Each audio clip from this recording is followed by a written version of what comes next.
कपिल जी, मैं आपको धन्यवाद देता हूं और ये फिल्म बनाने के लिए, ये वेब सीरीज बनाने के लिए बहुत बहुत धन्यवाद। कहां का सत्यमेव जयते, कहां का सत्यमेव जयते, कहां का सत्यमेव जयते।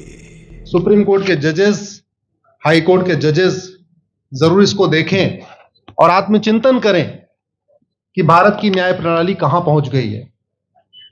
भारत में टोटल 5 करोड़ केसेस तो वो हैं जो district court, high court, supreme court में है। इसका मतलब 5 करोड़ परिवार न्याय की आशा में बैठा हुआ है। ऑन एन एवरेज एक परिवार में 6 आदमी रख लीजिए, तो यानी 30 करोड़ लोग न्याय की आस लगाए बैठे हुए हैं। 30 करोड़ का मतलब एक अमेरिका, 30 करोड़ का मतलब 15 ऑस्ट्रेलिया, 30 करोड़ का मतलब 7 कनाडा, 30 करोड़ का मतलब 1.5 ब्राजील। इतने लोग भारत में न्याय की आस में बैठे हुए हैं। और ये 5 करोड़ केस तो वो हैं जो district court, high court, supreme court में है। इसके पैरेलल हमारे देश में एक और जुडिशियल सिस्टम है, उसको कहते हैं तहसीलदार, एसडीएम, एडीएम, डीएम, कमिश्नर, जहां पे चकबंदी के मुकदमे चलते हैं। वो इस 5 करोड़ में काउंटेड नहीं है। जो तहसीलदार के यहां मुकदमा होता है, एसडीएम के यहां मुकदमा होता है, एडीएम के यहां होता है, डीएम के यहां होता है, चकबंदी अधिकारी जिसको सीओ कहते हैं, डीडीसी कहते हैं, एसओसी कहते हैं, वो इसके पैरेलल में है और 5 करोड़ मुकदमे वहां पे भी चल रहे हैं। इसका मैं लाइव एग्जांपल देना चाहूंगा भारत की ब्लैक जस्टिस सिस्टम का। 1985 में जौनपुर में एक 10 बीघे जमीन का मुकदमा शुरू हुआ था। अभी वो सबसे नीचे पायदान पे है, जिसको कहते हैं चकबंदी अधिकारी। 1985 में मुकदमा शुरू हुआ, 2023 आ गया, लगभग 37 साल बीत चुके। 37 साल में यह नहीं तय हो पाया कि असली विल कौन सी है। 2 लोगों ने क्लेम किया, वो कह रहे हैं मुझे विल मिली है, वो कह रहे हैं मुझे विल मिली है। 37 साल में यह नहीं डिसाइड हो पाया असली विल किसकी है। अगर मान लीजिए आज डिसाइड हो जाए तो सीओ के बाद एसओसी, एसओसी के बाद डीडीसी, डीडीसी के बाद हाई कोर्ट, हाई कोर्ट के बाद सुप्रीम कोर्ट, यानी अभी 35 साल और लगेगा, 70 साल लगेगा। सेकंड जनरेशन मुकदमा लड़ रही है, ऑलरेडी सेकंड जनरेशन मुकदमा लड़ रही है और इसी स्पीड से काम हुआ तो मुझे लगता है थर्ड जनरेशन आके मुकदमा तब जाके सुप्रीम कोर्ट पहुंचेगा। दूसरा एग्जांपल, एक ग्लेरिंग एग्जांपल आपको देता हूं। 1971 के वॉर में पाकिस्तान में बम फेंकने वाले, पाकिस्तान के फौजियों के बहुत सारे बैंकर तोड़ने वाले एक कर्नल कबोत्रा है, पंचकुला में रहते हैं। दुश्मनों के उन्होंने दांत तोड़ दिए।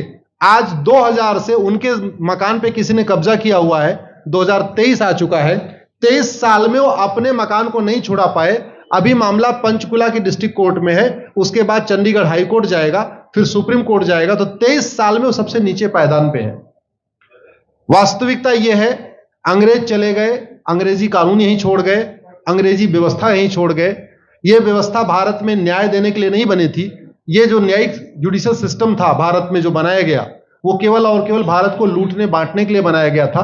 क्योंकि कानून वही चल रहा है, जुडिशियल सिस्टम वही चल रहा है, इवन हमारा ड्रेस भी वही चल रहा है। अंग्रेज काले कपड़े पहनते थे, हम भी काले कपड़े पहनते हैं। अंग्रेज जून के महीने में उनको गर्मी लगती थी तो 1 महीने छुट्टी करके इंग्लैंड चले जाते थे। आज भी हमारा हाई कोर्ट, सुप्रीम कोर्ट पूरे मई जून बंद रहता है। अंग्रेजों को क्रिसमस के टाइम में दिसंबर में छुट्टी मनाना जाना होता था, 1 महीने छुट्टी कर चले जाते थे। आज भी हमारी हाई कोर्ट, सुप्रीम कोर्ट दिसंबर में, क्रिसमस के टाइम में 15 दिन 20 दिन बंद हो जाती है। तो सोच वही है, किताबें वही है, व्यवस्था वही है, कानून वही है, तो स्वाभाविक सी बात है जस्टिस होगा कहां से? जस्टिस कैसे होगा? हम 2023 में 1860 का इंडियन पिनल कोड लेके घूम रहे, 1861 का पुलिस एक्ट लेके घूम रहे, गवाहों के बयान 1872 के कानून से हो रहे।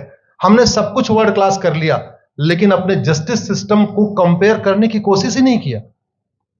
जितने में एक एयरपोर्ट बनता है, एक एयरपोर्ट बनाने में 25,000 करोड़ की लागत आती है। अगर हमारी सरकारों ने एक एयरपोर्ट की कीमत जुडिशियल सिस्टम पे खर्च कर दिया होता तो हमारी न्यायिक व्यवस्था अच्छी हो गई होती। आज घटिया, चूंकि अकाउंटेबिलिटी नहीं है, जुडिशियल सिस्टम में कोई अकाउंटेबिलिटी नहीं है, किसी के साथ न्याय हो जाए अन्याय हो जाए कोई फर्क नहीं पड़ता। निर्दोष को जेल हो जाए, जज की कोई अकाउंटेबिलिटी नहीं, दोषी को बेल हो जाए, जज की कोई अकाउंटेबिलिटी नहीं। लाख लोग जेल में सड़ रहे हैं, लाखों धोखेबाज भ्रष्टाचारी बाहर घूम रहे हैं, मूल कारण है ब्लैक जस्टिस सिस्टम। आपने बहुत अच्छा आपने इस पे वेब सीरीज बनाया है, और इस देश में world class airport, world class highway, world class shopping mall, सब कुछ वर्ल्ड क्लास बना लिया। इनफैक्ट अपना मोबाइल का डेटा सुरक्षित रखने के लिए हमारे सांसद, विधायक, जज आईफोन भी यूज करते हैं। अमेरिका का आईफोन यूज करते हैं हमारा डेटा सुरक्षित हो जाए, लेकिन भारत सुरक्षित हो जाए उसके लिए यह नहीं देखते कि जापान में कौन सा कानून है, अमेरिका में कौन सा कानून है, सिंगापुर में क्या अच्छा चल रहा है। कनाडा में रेंट का मामला एक डेट में खत्म होता है। सिंगापुर में अभी कुछ दिन पहले एक व्यक्ति के पास 900 ग्राम गांजा पाया गया, उसको फांसी हुई है। दोबारा वहां ड्रग स्मगलिंग होगी क्या? तो भारत में चाहे वो ड्रग स्मगलिंग है, माफिया राज है, ह्यूमन ट्रैफिकिंग है, इन सब के लिए हमारा जस्टिस सिस्टम जिम्मेदार है। कोई भी अपराध होता है उसमें दो पक्ष होता है, एक पीड़ित, एक अपराध करने वाला। जो पीड़ित होता है वो चाहता है जल्दी उसको न्याय मिल जाए, अपराध करने वाला चाहता है मुकदमा लंबा चले। भारत का न्यायिक सिस्टम अपराध करने वाले के साथ खड़ा है। बलात्कारी चाहता है उसका मुकदमा 30 साल चले, और मुकदमा 30 साल चलता है।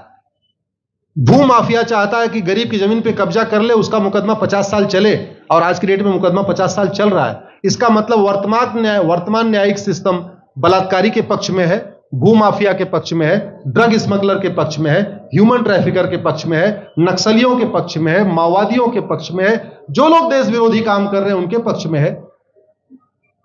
40 साल 50 साल के बाद किसी व्यक्ति ने मिलावट करके लोगों का स्वास्थ्य खराब कर दिया, उसको 50 साल के बाद सजा हो रही है।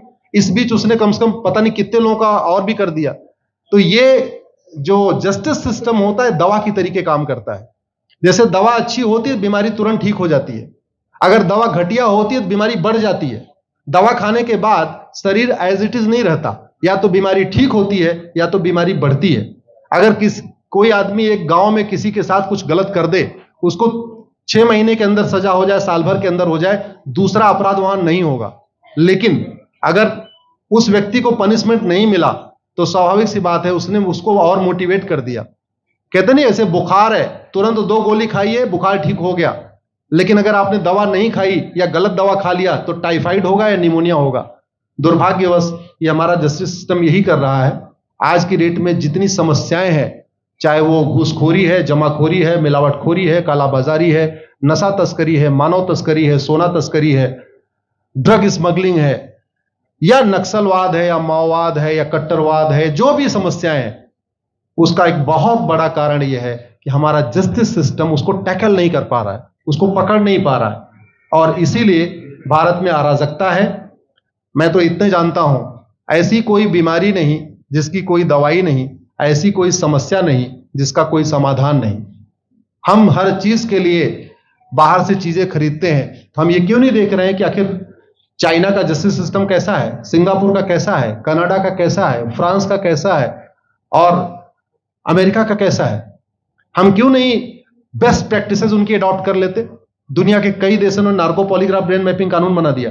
मेरी बहन दीपिका नारायण बैठी हुई है, ये लगातार फॉल्स केसेस के खिलाफ, इनको मैं देखता रहता हूं, एक्टिव रहती है। एक कानून बन जाए नार्को पॉलीग्राफ ब्रेन मैपिंग, और कंप्लेन पे अंडरटेकिंग ले लिया जाए कि जो कुछ मैं शिकायत कर रहा हूं इसके लिए मैं अपना नार्को पॉलीग्राफ ब्रेन मैपिंग कराने के लिए तैयार हूं, हजारों की संख्या में फेक केसेस खुद ही खत्म हो जाएंगे। आज की डेट में लोग जुडिशरी की लापरवाही के साथ साथ फर्जी केस से परेशान है, फर्जी गवाही से परेशान है, फर्जी एफआईआर से परेशान है, हजारों परिवार परेशान है। कई बार देखा गया कि जो फैमिली के केसेस होते हैं उसमें कितने सारे फेक केसेस भी आ रहे हैं। तो जो वास्तव में दोषी हैं उनको पनिशमेंट नहीं मिल पा रहा है, जो निर्दोष हैं उनके खिलाफ फर्जी केसेस हो रहे हैं। आज की डेट में गांव में एक दबंग अगर जमीन कब्जा कर लेता है, किसी की हिम्मत नहीं पड़ती उसके खिलाफ कोई गवाही दे दे। लोगों को अपनी जमीन छुड़ाने में 30 साल लड़ना पड़ रहा है, 35 साल लड़ना पड़ रहा है। अगर 30 साल 35 साल के बाद कक्कड़ जी उसको अपनी जमीन मिल भी गई तो उसके साथ न्याय कहां हुआ?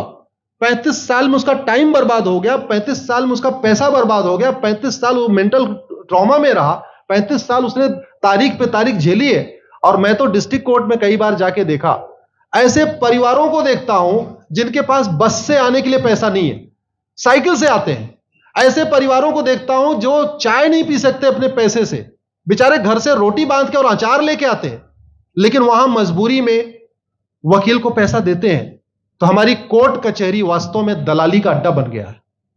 हमारी कोर्ट कचहरी भ्रष्टाचार का अड्डा बन गया है। और मैं दुख के साथ कहना चाहूंगा, अदालतों में न्याय हो नहीं रहा है, बल्कि न्याय बिक रहा है। जिनके पास पैसा है, वो कि उन्होंने कितना बड़ा क्राइम किया हो, मर्डर किया हो, रेप किया हो, उनको जमानत हो रही है। और जिनके पास नहीं है, वो बेचारे जेल में सड़ रहे हैं। कई बार तो देखा गया, मैंने मेरे मर्डर किया एक्स अनंत सिंह ने, लेकिन एक्स अनंत सिंह बाहुबली थे, उन्होंने थानेदार को 20 लाख रुपए दिया, वो वाई अनंत सिंह को लेकर जेल में डाल दिया। नाम वही है। अब उसके बाद क्या हुआ, 20 साल मुकदमा चला और फिर सबूत के अभाव में छूट गया। तो जिसने मर्डर किया वो तो कभी जेल गया ही नहीं। एक निर्दोष जेल गया, 10-20 साल के बाद उसने अपना जमीन बेचा, सब कुछ किया, मां बाप सब कुछ तबाह हो गए, फिर वो सबूत के अभाव में छूट रहा है। तो सबूत के अभाव में अगर 20 साल के बाद छूट भी गया हो, उसका 20 साल कौन लौटाएगा? उसके 20 साल के लिए कौन जिम्मेदार है? उसके 20 साल जो बर्बाद हुआ, उसके लिए संविधान की शपथ लेने वाले जिम्मेदार हैं। संविधान के प्रियम्बल में लिखा है, हम आपको जस्टिस देंगे, हम आपको न्याय देंगे। न्याय देने की जिम्मेदारी किसकी? जिन्होंने शपथ लिया। शपथ कौन लेते हैं? जजेस लेते हैं, सांसद, विधायक, मंत्री लेते हैं। तो आज की डेट में अगर लोगों को न्याय नहीं मिल रहा है, तो इसके लिए वही जिम्मेदार हैं जो संविधान की शपथ लेते हैं। संविधान की शपथ लेने वालों को वेतन, भत्ता, गाड़ी, बंगला इसीलिए मिलता है कि लोगों को न्याय मिल सके, फास्ट जस्टिस मिले, कंप्लीट जस्टिस मिले।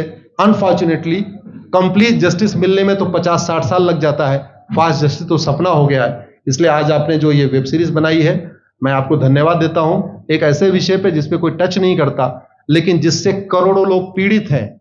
मैंने कहा ना, 5 करोड़ लोग सीधे district court, high court, supreme court के केसेस से पीड़ित हैं, और 5 करोड़ मुकदमे एसओसी, डीडीसी, तहसीलदार के यहां चल रहा है।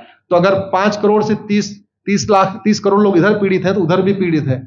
वास्तव में बहुत बड़ी संख्या भारत में इसी से पीड़ित है।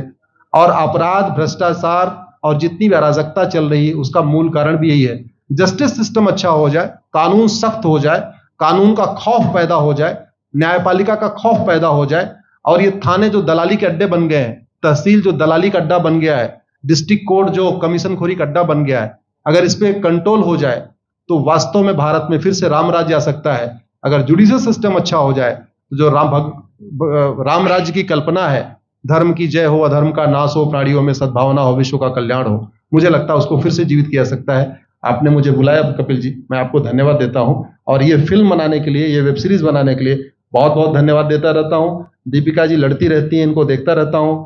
बहन नेहा जी आई हैं, ये अपने गानों से मुझे लगता है बहुत अच्छा आप लिखती हैं। और इसी तरीके से कड़वा सच आप लिखते रहिए, कड़वा सच गाते रहिए। लोग आज की डेट में, यंग जनरेशन कड़वा सच सुनना चाहती है। मीठे झूठ ने इस देश में शुगर, डायबिटीज पैदा कर दिया।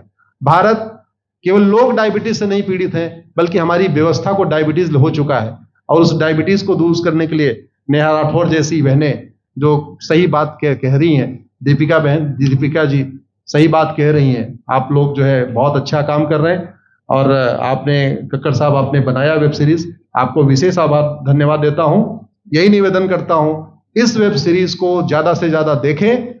और खास तौर पे अगर आपके जानने वाले कोई जज हैं, कोई आईएएस हैं, कोई आईपीएस हैं, मंत्री, सांसद, विधायक हैं, उनको भी एक बार फोन करके, व्हाट्सएप करके एक बार कहिए कि वो भी इसको जरूर देखें। क्योंकि अल्टीमेटली न्यायिक व्यवस्था बदलने की जिम्मेदारी उन्हीं की है जिनको वेतन, भत्ता, गाड़ी, बंगला, free air ticket, free rail ticket और वीआईपी व्यवस्था मिलती है। ये व्यवस्था उन्हीं को बदलनी है। जय हिंद, धन्यवाद।